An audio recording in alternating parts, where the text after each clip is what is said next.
Bonjour, je m'appelle Stephanie Draker et je suis chargée de projet à Working Culture. Et bonjour, je m'appelle Fanny Martin. Je suis la directrice de Art of Festivals.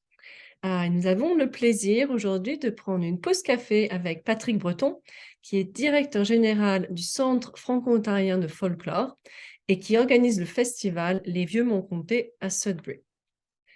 Patrick, tu as participé à la première édition d'un programme de Working Culture qui s'appelle FLEX, Festival Learning Exchange, où nous avons ensemble exploré le thème de la collaboration sous plusieurs angles. Merci de prendre le temps de partager cette pause café avec nous pour parler de ton expérience en termes de collaboration entre pairs. Pourquoi et comment mieux collaborer avec nos collègues au sens large, donc de l'équipe qui monte le festival chaque année, à tous les collaborateurs ponctuels qui y contribuent de multiples façons, et également tous les professionnels de la culture qui travaillent sur leur propre création, programmation dans tous les genres, la grande communauté des travailleurs culturels.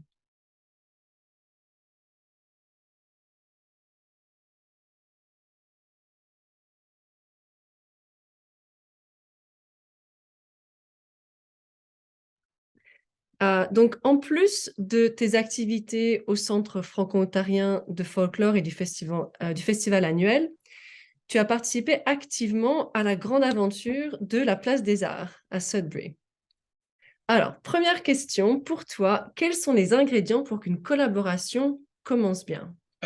Pour qu'il y ait une bonne collaboration, je pense que pour chacun des organismes, ce qui est super important, c'est d'être honnête.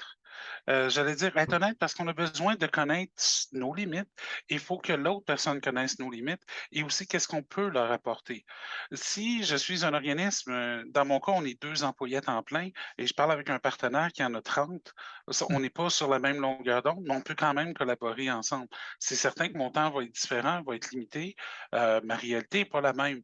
Oui, j'ai plus de rapports à faire personnellement parce que, bon, il faut que je m'occupe de plusieurs dossiers en même temps. Mais de l'autre côté, mon partenaire, lui, a plusieurs employés à gérer. Des fois, il y a des questions de ressources humaines qui sont beaucoup plus importantes que les miennes. Donc, c'est de connaître les réalités de chacun, d'être honnête quand on s'approche. Et à ce moment-là, ça, c'est important, je pense, tout le long du processus. Euh, c'est l'autre plus l'autre plus de ressources, ben, il va le reconnaître, puis il va dire: «Regarde, moi, je peux t'aider là-dessus, moi, de mon côté, mais sais-tu quoi? J'ai peut-être des bénévoles, j'ai peut-être des idées, il y a des projets qu'on peut collaborer, qu'on peut développer ensemble». Alors, je pense que c'est ça, je dirais ça se fait dans l'écoute, le respect, heu je dis écoute et respect parce que ça a de l'air simple, mais dans le fond, c'est qu'on cherche toujours, je dirais lorsqu'on cherche une collaboration, c'est certain que moi, je veux te retirer quelque chose de la collaboration. J'ai un objectif en tête. Mais le partenaire aussi, lui aussi cherche quelque chose. Donc lui, ce qu'il veut voir, c'est qui est-ce que je vais aller voir? Qu'est-ce que moi, ça me donne à moi? Fait qu'il faut être conscient de ça, puis se dire, lui aussi, il cherche quelque chose. Qu'est-ce que moi, je peux lui donner? Comment est-ce qu'on peut travailler ensemble pour que lui ait quelque chose, moi, j'ai quelque chose? Peut-être que, par exemple, j'ai une petite équipe de marketing. Donc, qui est moi-même finalement. Donc, parmi les autres tâches, ben, mon partenaire a une équipe de 3 personnes au marketing, puis il y a déjà une base de données de fait avec des envois. Peut-être que ça peut être un échange simplement de services ou de visibilité à ce moment-là. On décide de faire un spectacle ensemble ou de faire venir un artiste ensemble. Ben là, lui s'occupe plus du marketing. Moi, je peux m'occuper plus de qu'est-ce que je fais déjà, de l'hébergement, des choses comme ça. Peut-être un peu plus simple. Lui, ça y enlève un petit peu de poids. Moi, ça m'aide. Donc, c'est une collaboration comme ça. Il faut réellement respecter les forces de chacun et se dire, bon, mais qu'est-ce que moi, je peux faire pour l'apporter? Qu'est-ce que lui va gagner? Est-ce qu'il gagne quelque chose? Ben, si moi, j'arrive avec une clientèle qui n'a pas habituellement, moi, des comptes, c'est habituellement une personne une clientèle plus âgée, qui ont plus tendance. Remarque qu'on est en train de changer ça, de plus en plus de gens s'intéressent. Ben, à ce moment-là, c'est ça peut être intéressant pour mon partenaire d'aller chercher ce public-là qui ne rejoint pas habituellement parce qu'il y a pas on passe pas par les mêmes moyens. Si moi j'ai des liens avec les clubs d'âge d'or, lui, il les a peut-être pas. Fait que c'est ce type de collaboration-là et c'est un peu comme ça qu'on peut réellement développer, je vous dirais, ce qu'on peut faire. Hem, Ce qui est aussi important quand je disais tantôt respect écoute, c'est si je peux pas faire quelque chose, je le dis. Regarde, moi je peux pas. Regarde, on va faire un plan sur 5 ans. Moi, je peux pas te promettre un 5 ans. Ah, on va faire tel projet dans 3 semaines. J'ai pas le temps tout de suite, j'ai des rapports à faire. Tu sais, il faut être honnête et ça, c'est hyper important.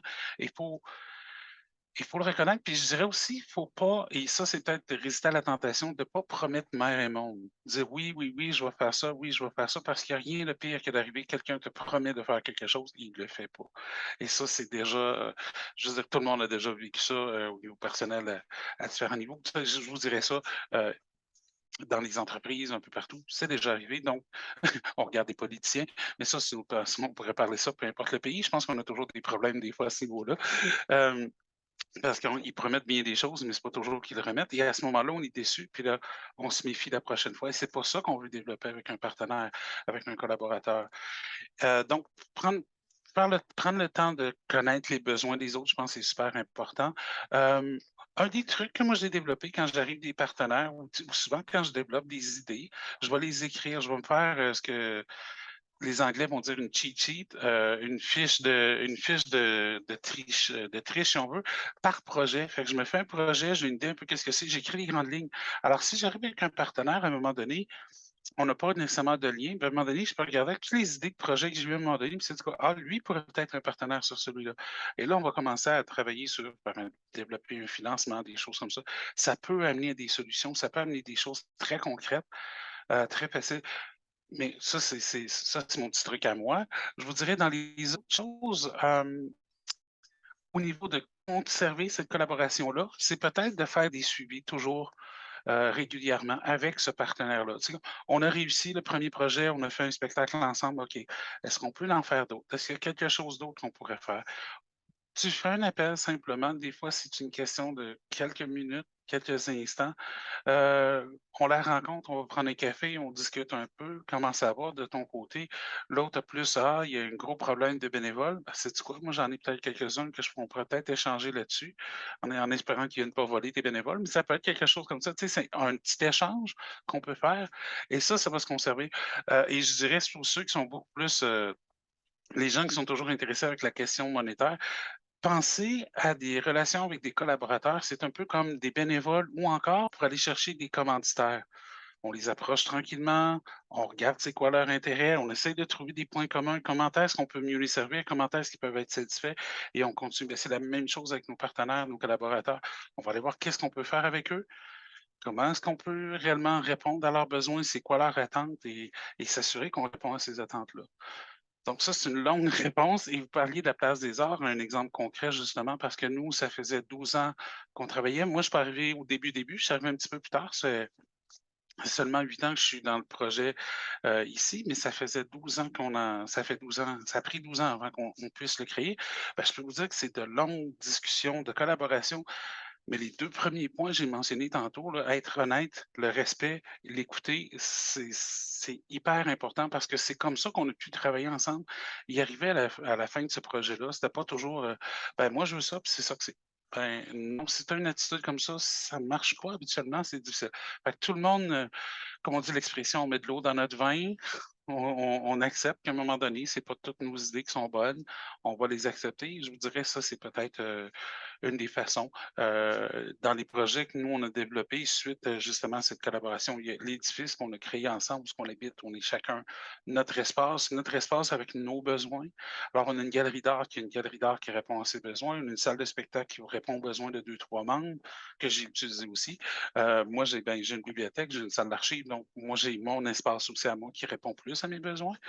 Mais évidemment, on utilise tout le monde, tout cet espace-là. Donc, euh, ça s'en est, mais en plus de cet espace-là, on a fait un projet de collaboration où, à un moment donné, on a une maison d'édition qui avait des comptes qu'on appelait les comptes Sudburois. Ça faisait 25 ans que ça n'avait pas eu lieu.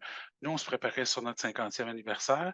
Les comptes Sudburois, c'était des comptes écrits. Ça faisait partie du théâtre. C'est une collaboration que le théâtre du Nouvelle-Ontario ici. Mais je me dis, ben, moi, je pourrais embarquer dans le projet, puis on pourrait aussi en même temps refaire une version 2 ou une version nouvelle de ces contes-là, des contes très, très urbains de la région de Sudbury. Et c'est comme ça qu'on a développé. Puis on a un autre partenaire qui est venu joindre à nous, le Salon du Livre. Puis le Salon du Livre, ben, un peu, ben, ils se sont beaucoup plus occupés du côté financier, du côté gestion de budget.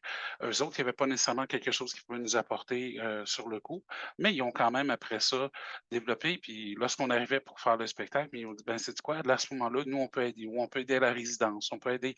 Donc, on a chacun trouvé nos forces. Puis en travaillant ensemble, on a réussi à faire de beaux succès. non seulement d'avoir un ballet de Suisse, mais aussi on fait un beau spectacle qui a attiré beaucoup de gens. Et là, on est dans la question de l'édition de ces beaux contes-là.